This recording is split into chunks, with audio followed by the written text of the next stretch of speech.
if we are dealing with a first-time homeowner, then they are not as practical. They just come with a bunch of photos. Like, bam, 我要这样子. Some of the owners, they are deliberate. They know what they want. But of course, as a designer, always want them first lah. They actually looking into more aesthetic. Impossible to achieve. Not saying impossible lah. You need. Sometimes you need like that. There's no right or wrong. I think for designers like them, they also understand that in design, it can be designed, but after that, it can be better. 现在的 technology 又不一样. And we also see that is kind of like our responsibility to educate interior designers as well. Too cozy, too relaxed already. Renovation isn't just about tiles and mood boards. It's about people and the personalities, as well as the stories that help make the decisions. I'm Ashley Ng, aka The Designer. Join me for the Season 2 of the SIXiDER Show. From your experience, what's the most common mismatch between the homeowner's expectation and what is achievable when it comes to lighting? And what I mean by that is that they have an expectation, right? Right. Then, but in terms of technicality, scientific limitations, as well as cost control, how usually do you deal with customers who have a mismatch? I think firstly, I don't call myself a specialist. You're not? I'm not a specialist, but I've been in the industry for 20 years. So I've seen a lot in terms of the evolution before LED. To LED today. And the common trend that you actually mentioned that in the past that you want light to have light and then the entire place to be bright, right? It's actually happening even today. But thankfully, of course, through technology and then through the internet, end users actually find that, lighting, I can learn a bit more. It's not just pure lighting. In terms of lighting, in our experience, is that there's no right or wrong. Because end of the day, the very basic requirement of lighting is functionality. Means I turn on, I can see. That's the basic function. But from there, how do you want to improve? That's the more important part. I think for designers like them, they also understand that in design, it can be designed, but after that, it can be better. How can it be better? So from there, what we will do is to develop firstly the needs of the client in different spaces and also understand their daily life before we actually propose different methods of lighting to ensure that the space is actually designed or well lit or even to certain application suitable for clients. So lighting is not a one-size-fits-all thing. It's more of understanding the lifestyle. And from there, how do we actually improve from what they have in mind? So your question was actually about the expectation. So I think the biggest issues that we usually face is that most of the time when owners come, they expect us to be the magicians. I come in, I want my lights to be wow, this and that. But actually, to do that, it's possible, but it has to be planned. And plan could be before even the masonry works is done during the renovation. Conversation should be done probably before the work has started. Probably the design has already firmed up, and then try to understand what kind of mood they want to set in their own house. So what you're saying is that the mismatch is usually they think that lighting is an afterthought. Yes. But what you're saying is that lighting should be a before even execution exercise. That's right. You can then design the purpose. And purpose here, the first thing that you mentioned is function first. Yes. So Ginnie, right, maybe you can give us your designer's perspective, especially for homeowners. Do they really treat it as an afterthought for lighting? And then maybe whether you can elaborate on whether there are homeowners who don't really care about lighting from a functional perspective, but treat it like aesthetics, like RGB lighting. I think that's like the rage today, right? They think about mood lighting and all that as a focus. They don't care that, 我要照明而已. Basically, most of the clients that I ever met, especially youngster lah, not very young, I think 30, 20. First home BTO first owner. home. Yeah. Yes, that's right. Yeah, first home BTO owner. Yeah, they actually looking into more aesthetic rather than they want it bright, like all time. So for those who is actually in older generation, then they actually want really just one bright because they are reading newspaper or in the living or this ma. For those youngster like a new BTO homeowner, they actually just want really they want nice on it. They not really care about like whether bright enough or not. Also, usually when we propose in the design, we will use 3000K, 3005K, that kind of brightness which is you cannot really read lah. Yeah. So it's like really like hotel feel. Yeah, that's what they want. So Nat, we basically heard from the lighting guy as well as Ginnie, right? And I think what I can gather is that basically if we are dealing with a first-time homeowner, then they are not as practical. I would associate there are 3 stages to homeowners in Singapore. First time homeowner, upgrader. Correct. These are people who have kids already, and then maybe they are looking at a bigger house. Correct. And then they have silver gen. These 3 stages, right, they will need renovation. Correct. And then they will come and look for people like you guys. Lighting, right, for these 3, from what I understand from Ginnie, is that it will be different. So what are your thoughts on that? For most of my clientele, it's more of those upgrader. If not, it's those like, I would say it's auntie. Not say auntie. They are categorized under silver gen. Okay, so auntie saso. Auntie saso. Okay, let's just talk about the silver gen first, lah. Okay, so silver gen, they are not really tech savvy, right? So when they come to us, okay, so what they expect is actually they just come with a bunch of photos, like 我要这样子。We get to know the auntie. So most of them is like, oh, 我退休了, or my kids move out already. I want to downgrade into a smaller condo, etc., etc. I just want to relax, like in a hotel feel. But then, when they say they want cozy, but they want the place to be very bright. You get what I mean? It's very contradicting to us. So what I always tell my clients is like, okay, so lighting itself, it's not just like as Shawn said, right? It doesn't solve all problems, right? So it's just something like an amplifier, right? So in order for the silver gen they want to achieve, right? It's also on the tiles, okay, the laminates, the wardrobes, etc., etc. So yeah, that's my take on silver gen. For upgraders, they kind of usually from HDB to condo or from condo to lender, right? So it's usually a full makeover. As you say that most of the upgraders, in fact, 80% of my owners never think that lighting, right, it's a before thought. It's a list of their concerns. Yes, It's a list of their correct. concerns most of the time. Yeah, because what they usually learn about lighting is what I feel, okay? They usually see from like internet. All the visuals are. Correct, all the visuals. They really don't care about But it. we all here can agree that in order for the image to happen nicely, Correct. just like a studio photography, without lighting, right, you cannot get the mood and feel. Correct, that's the thing. Yeah. But they don't know why, because this is a technical, scientific thing. Yes. Yeah. And I got to say, now from in the internet or Facebook or whatever, especially Pinterest, I tell you what, Pinterest. Oh, it's 3D one like 3D drawing but it looks so realistic It's all renders there. Then they show us this kind of like really, sometimes to us it's like Impossible to achieve. not saying impossible lah. You need sometimes you need like that so sometimes we also quite nan You also got need this kind of thing Of course. But I think Shawn will agree with me on this, right? On lighting, right, even though the project may be simply built, but Correct. lighting can immediately change from a normal to a luxury. Correct. Agree or not? Correct. Yes, Let's definitely. elaborate more on this. In terms of lighting, it's a very visual thing. So when it's very visual, right, we need to have spaces for references. So that is why I think you were saying that the owners actually bring them photos to show them actually what I like. In Velux ourselves, what we recognize is that we cannot just show them lights.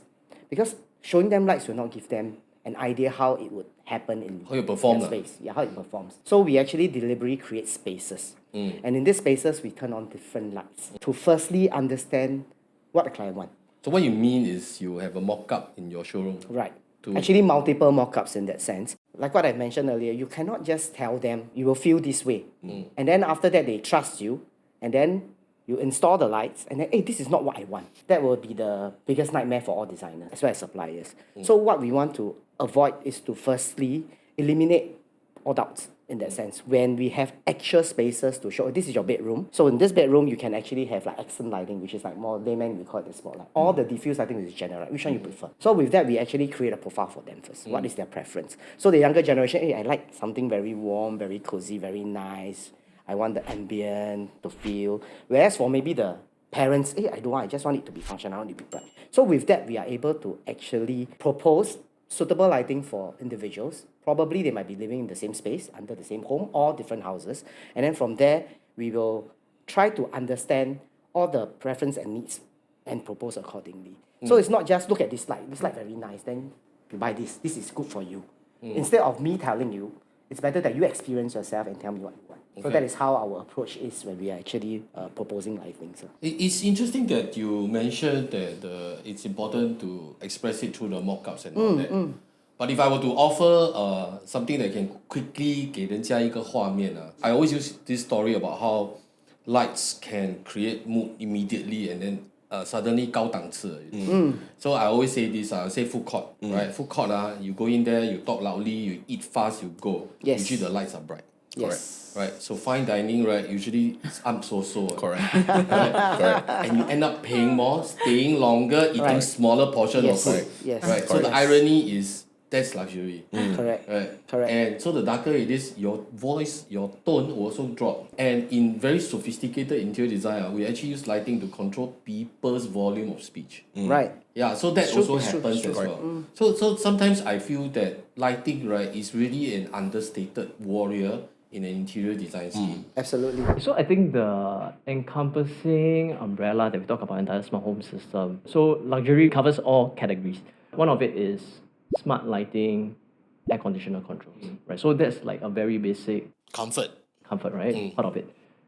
Then if they want something more, right, then we go into smart drapers. So smart drapers like your blinds, your curtains. You want to take it a step further, we also have like smart windows, smart sliding doors. Then there is also like what you mentioned, the monitoring aspect. So smart surveillance. Then we talk about CCTV and whether this kind of CCTV is integrated into one single app, right? And then lastly, we need to have good networking, right, to ensure that your smart home system can run optimally and at the same time ensure that your own Wi-Fi surfing experience is not affected.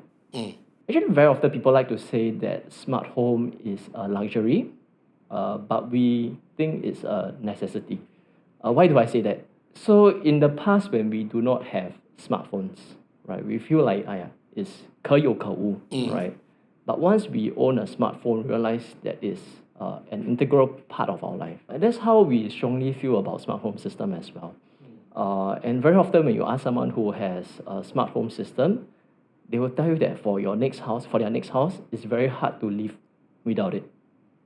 Because the kind of convenience and comfort that it can bring to you is really quite significant. I think we can discuss a little bit more of like what kind of use cases there are for a smart home system. Then I think our audience will have a better understanding as to why smart home can really be useful for any profile group of audience. Right? You can have a kids, you can just be two person with a pet, or like you are in a 3-generation family. I think obviously when you mention IoT and then with our smart home, it kind of connects the dot or rather it makes it more accessible, largely because of smart home. But I'm not sure, especially from an interior design point of view, right? When you all go into discussion with homeowners to begin the design journey, how often you all have this topic of smart home integration? Is it a necessity that you discuss right from the very beginning, or is it an afterthought? Let's say you meet 10 clients in a week. How many of them are actually looking to smart home? As of now, still not too many. Why do you think I it's like feel that? out of 10, maybe like 3 or 4, they will ask about smart home. But to truly integrate the smart home in, which will include costs, planning, then they might be reluctant to pay for it, So sometimes it's not about me trying to plan or not trying to have a smart home, but rather to plan something that suit them. Because some of the owners, they are deliberate, they know what they want. So they are already upfront tell me that they want a smart home. So I'll plan accordingly to what they want. Some of them is because of understanding their lifestyle, I will propose that maybe you want to look into smart home. Still not many clients are really aware of how smart home can help them. Do you think that this is a job that the interior designers can also play a part? Because I personally feel that, especially with IoT, and so firstly, last time is luxury related problems. People tend to associate that smart home is about like a big ticket item, and probably that has caused a bias, and people still think it's expensive. Yeah. Right. So then the other problem is that they would more or less treat it less. I'm not educated enough about it, and if my designer don't prepare me or tell me about it, then I'll explore it later. It's not part of my initial thoughts. Then do you think that the designer should be like trained in, and if they should be trained, how to train? Because they study design, they don't study IT. So I think you brought up quite a good point. So at Koble, we also do induction programs with interior designer. We provide education, and very often one of the things that we discovered as to why IDs may not recommend homeowners to smart home system is because they themselves are not very familiar with it. I mean, it will reflect quite badly, right, on interior designer when customers ask certain questions to ID and they may not be able to answer, right? So the very instinctive solution is, oh, maybe you shouldn't consider smart home system. Or hey, there's this smart home vendor, you can you do go that. direct, and then after you confirm, find us. Yeah. So that's why we understand that there is this sort of dynamic. And we also see that is kind of like our responsibility to educate interior designers as well, right? Because we work with them very closely, right? And then once we provide education, they are generally more confident. I mean, they may not be expert in smart home system, but at least they are aware. What kind of electrical requirements are needed, right? What kind of electrical costs I need to preempt my owners, right? When they plan to do, say, smart lighting or smart switches, curtains, extra power point, or smart sliding doors, right? Tommy, would you agree with me that by and large, even though smart home and all these are very commonplace really to a certain extent, especially when you go and visit other people's friends' homes and then they say, hey, you got all this, but then they are still very resistant to change. One good example is that there'll be some customers, you tell them to change the door lock to digital lock, right? They will still be telling you, hey, I scared like one fine day, this one spoiled, that one spoiled, then how I go in? There will definitely be clients that are like that. But normally for the younger generations, they are more open to ideas. So I do agree with Eric that we as ID, we need to equip ourselves with the knowledge so that we can confidently propose ideas and, what are the requirements, for example, the neutral wirings, etc., before the renovation even start, so that they know the cost and what we need to do to equip themselves with a smart home. But smart home is not easy to sell. Why I say it's not easy to sell is that normally you need to 给他们那个画面. Yeah. Like for example, just now I say, if I'm a deaf person, then in order to know that someone is at the door ringing, right, and they can't hear, right, is there's a flashing light somewhere. Now the moment I say that, right, 我讲出一个画面了, and then people can there's a logic to this. And then the best is people have a showroom with all the smart features, all that gadgets and all that. But more often than other, maybe many of the showrooms don't integrate all this. Then for the salesman to try to 讲到有画面, it's quite challenging. And the best thing is technology keep improving. There are more and more things. Then how best can we design a smart home that's future-proof? Maybe both of you can give some thoughts on that. We'll start with Tommy. I have ever met a client that tell me about some case study overseas. I cannot remember the country, maybe it's China. One of the company shut down or something. Then those people that use their smart system got locked out of their home. They cannot access the digital lock, etc. So I think these are also real life example why people are afraid to step out of their comfort zone for a new technology. So in terms of future proofing, there is two aspects to it, right? First is the hardware and of course the software. So in terms of hardware, is what kind of necessary preparation you have at home. Let's say if you want motorized curtain, do you have that PowerPoint there, right? And say if you do not want to install a motorized curtain at the early stage, okay, then you can tell your ID, hey, in the future I may want a motorized curtain. Prepare those necessary electrical points for me. So that's the hardware portion. Then the other aspect is the platform that you choose. And then within the smart home platform itself, there's also devices that you want it to be as interoperable as possible. What do you mean by that? So if I buy this device here today, and I choose platform A, right? If platform A closes down today, do I have the option to bring my device into platform B? Right? So if your device is interoperable, right, then you are in a good spot, right? Then it kind of addresses Tommy's question, concern earlier, right? Let's say this China app closes down one day, then is it possible for me to bring this device and connect onto another platform? Can I get a better understanding on this? It's like for example, there are platforms, but for instance, Apple HomeKit can then still use some of these. Is that what you mean? Yeah. So it's for a neutral platform. Yeah, so Apple HomeKit is a platform, right, that allows you to connect devices onto their platform, right? Or let's say our Koble app is a platform It allows you to connect devices on the platform, right? So when we talk about device, there is also different kind of protocols. You have Z-Wave, Zigbee, Bluetooth, so on and so forth. Then the question is, hey, does this platform that I'm using allow me to add different kind of product A, B, C, D, E into it? Then of course your range of scenarios or automation rule is really quite expensive. There's a lot of ways to go about it. Scandinavian, as we all know, IKEA is the number one Scandinavian furniture retailer, right? So you can see their furniture in homes. You can also see them sometimes in cafe as well. But are there, aside from Scandinavia, are there any other style that does crossover? Maybe let's start with Leon. Recently I realized a lot of gyms, they like to do a very industrial style, like cement screed walls or stucco walls. Then the lighting's very sportish, very spotlights kind of lighting. I think kind of suits that setting. So gym, you want people to work out, and it's like metal, very hard. So I think that kind of vibe kind of correlates lah. Rather than you cannot put Scandinavian in a gym lah. Too cozy, too relaxed already. And that style can go into a resi space as well? Resi space can also. I mean, again, resi is very subjective. If you like that style, then go ahead lor. Yeah, so I have clients who really like cement screed. They cement screed the entire room, entire space, which is fine if they are really into it. Yeah, but of course, as a designer, always want them first lah. I think just now Shawn also mentioned that maybe certain styles is related to the brand's philosophy.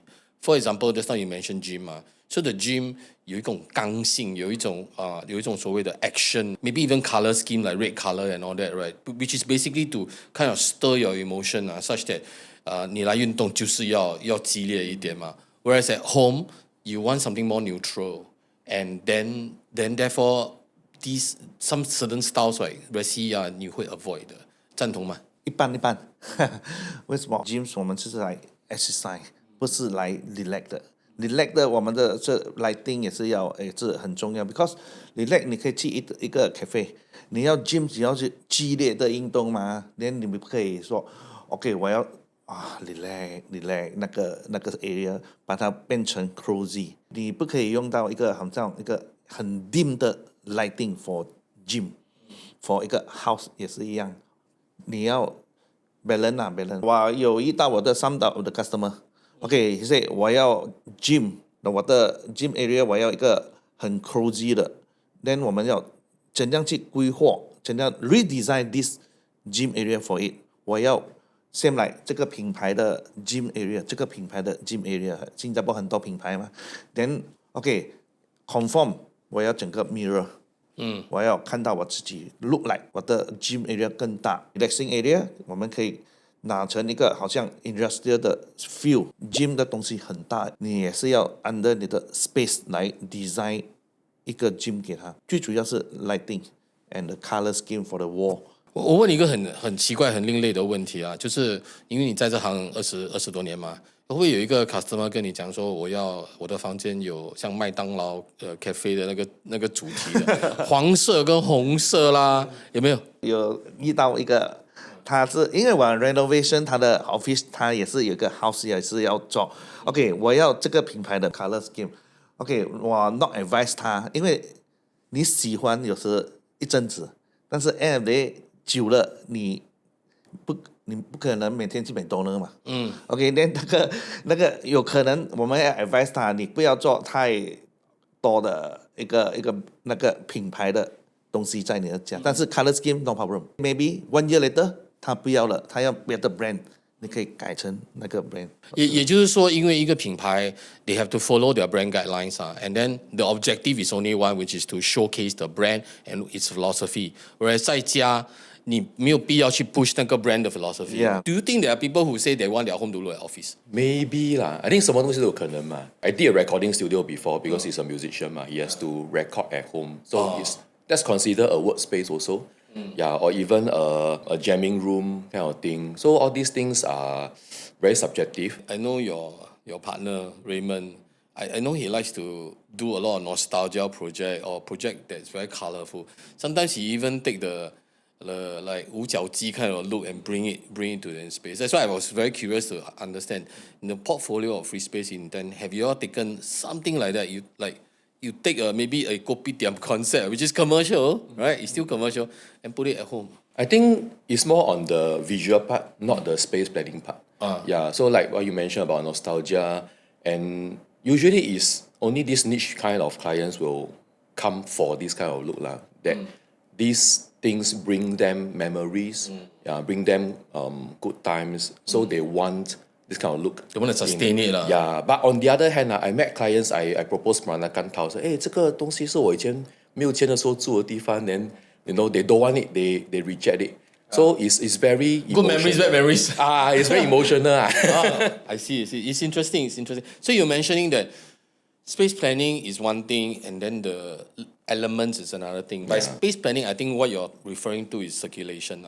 That the flow of a home ultimately still must perform like a home. Right. Maybe to the audience, right? Can you elaborate a bit more on this? So in the residential setting, you come in, I mean, ideally you have a foyer, put your stuff, blah, blah, blah, and then you transit into your living and dining space. Then again, living dining space, people look at it differently. Living area, I think we are always fixed on the idea of having a TV console, sit down there, watch TV. But to certain cultures, it's more like an interaction space. No TV. Yeah, no TV. Just sit around like that, lor. Yeah, the chairs will face each other one. Yeah, but to some people who look at it, how come your living hall got no TV?